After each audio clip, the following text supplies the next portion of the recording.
नमस्कार, जनप्रभात सुपरफास्ट में आपका स्वागत है। मैं हूं हेमेंद्र सिंह। एक नजर डालते हैं आज की सुर्खियों पर। माघ मेले के स्नान पर्व के लिए संगम में श्रद्धालुओं का तांता। ठंड के बीच प्रवेश द्वार से घाटों तक सुरक्षा के कड़े इंतजाम। दिल्ली एमसीडी महापौर और उप महापौर के लिए मतदान आज। भाजपा और आप के बीच होगा दिलचस्प मुकाबला। दिल्ली नगर निगम के महापौर के चुनाव में भाग नहीं लेगी कांग्रेस। अनिल चौधरी बोले, जनता के लिए आवाज उठाती रहेगी पार्टी। केंद्रीय गृह मंत्री अमित शाह ने त्रिपुरा की रैली में किया बड़ा ऐलान। बोले, अगले साल 1 जनवरी तक तैयार हो जाएगा भव्य राम मंदिर।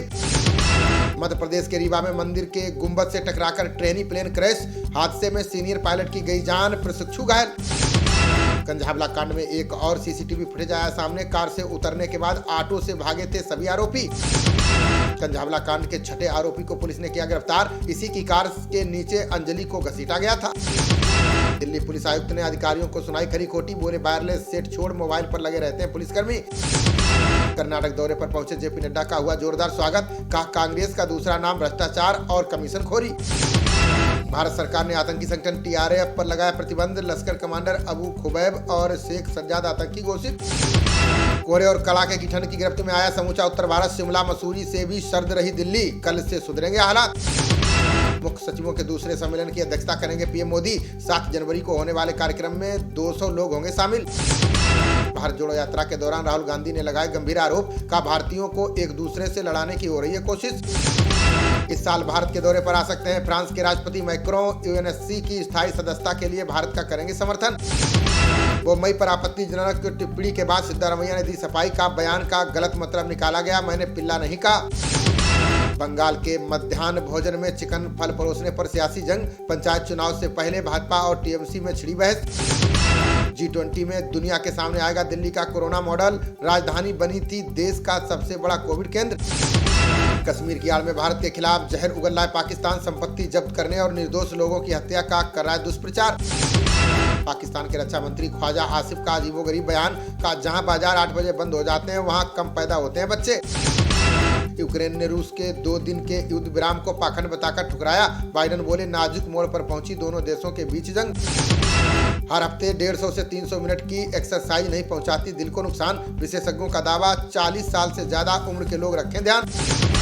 पत्रकारों के लिए पाकिस्तान सबसे खतरनाक देशों में शामिल। रिपोर्ट में दावा, 2003 से अब तक हो चुकी हैं 93 हत्याएं। दिल्ली आबकारी घोटाले में ईडी दाखिल करेगी supplementary chargesheet. Deputy CM Manish Sisodia को नहीं बनाया गया आरोपी। कांग्रेस नेता शब्बीर अली ने बीआरएस पर बोला बड़ा हमला। कहा, केसीआर और उनके सभी नेता झूठ बोलने में माहिर। यवतमाल में मरीज ने रेजिडेंट डॉक्टर पर चाकू से किया हमला। बचाने के क्रम में सहयोगी भी घायल, दोनों अस्पताल में भर्ती।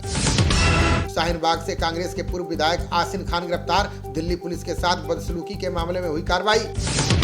जम्मू कश्मीर पुलिस ने कुपवाड़ा में कई जगहों पर की छापेमारी। 8 संदिग्ध आतंकी और उनके रिश्तेदारों के आवासों की ली तलाशी। बिहार बजट सत्र के बाद देशव्यापी यात्रा कर सकते हैं नीतीश कुमार। लोकसभा चुनाव में भाजपा को हराने के लिए विपक्षी एकता का करेंगे प्रयास। केंद्र सरकार ने 30 सितंबर तक फिर टाली जनगणना की कवायद। कोरोना के कारण तैयार नहीं हो सकी देश भर में आवासों की सूची। अभिनेता सुनील शेट्टी ने सीएम योगी से मुलाकात कर की अपील। बोले, बॉलीवुड के बहिष्कार के चलन से मुक्ति दिलाने में करें मदद। धर्मांतरण रोधी कानून के खिलाफ सुप्रीम कोर्ट पहुंचा जमीयत उलेमाए हिंद। अंतरधार्मिक जोड़ों को आपराधिक मामलों में फंसाने का लगाया आरोप। सपा अध्यक्ष अखिलेश यादव ने इन्वेस्टर समिट पर लगाया आरोप। बोले, निवेश जुटाने के नाम पर सिर्फ शोर मचा रही है भाजपा।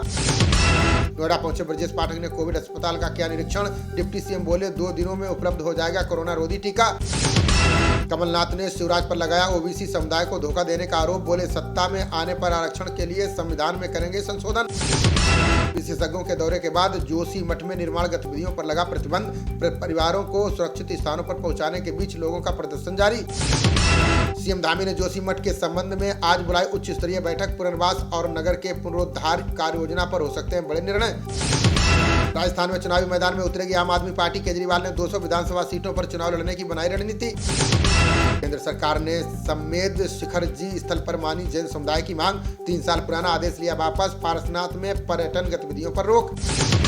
मध्य प्रदेश में महाराणा प्रताप की जयंती पर होगा अवकाश। फिल्म पद्मावत को लेकर हुए आंदोलनों में दर्ज मामले होंगे वापस। मेघालय में कैबिनेट मंत्री समेत 3 विधायकों ने दिया इस्तीफा। सत्तारूढ़ नेशनल पीपुल्स पार्टी में हो सकते हैं शामिल। सीएम एकनाथ शिंदे ने एडवांटेज एक्सपो 2023 का किया उद्घाटन। बोले, उद्योगों के लिए प्रक्रियाओं को आसान बनाएगी महाराष्ट्र सरकार। मांझी की पार्टी हम के प्रवक्ता दानिश को झारखंड पुलिस ने किया गिरफ्तार। रांची फायरिंग केस में ट्रांजिट रिमांड पर लेकर झारखंड जाएगी पुलिस। ये मनोहर लाल खट्टर हरियाणा को आज 2000 करोड़ की देंगे सौगात। पहली बार कई परियोजनाओं का वर्चुअल करेंगे उद्घाटन और शिलान्यास। सरकारी शिक्षकों के लिए जम्मू कश्मीर में लागू होगा हरियाणा मॉडल। वोकेशनल प्रशिक्षकों को मिल सकता है 30,000 वेतन। उत्तराखंड एम्स में हो सकेगी कोरोना सैंपल की जीनोम सीक्वेंसिंग। फरवरी में बनकर तैयार हो जाएगा लैब का सेटअप। राजस्थान अंतर्राष्ट्रीय फिल्म महोत्सव में दिखाई जाएंगी 63 देशों की फिल्में। आज महाराणा प्रताप ऑडिटोरियम में होगा उद्घाटन समारोह। एक माह में व्यापक जल नीति बनाएगी मध्य प्रदेश सरकार। शिवराज चौहान बोले सभी को स्वच्छ पेयजल उपलब्ध कराना है लक्ष्य। दूसरे टी20 मुकाबले में श्रीलंका ने भारत को 16 रन से हराया। जीत के साथ 3 मैचों की सीरीज में की 1-1 की बराबरी। श्रीलंका ने पहले बल्लेबाजी करते हुए 20 ओवर में बनाए 206 रन। जवाब में 20 ओवर में 190 रन बनाकर ही सिमट गई टीम इंडिया।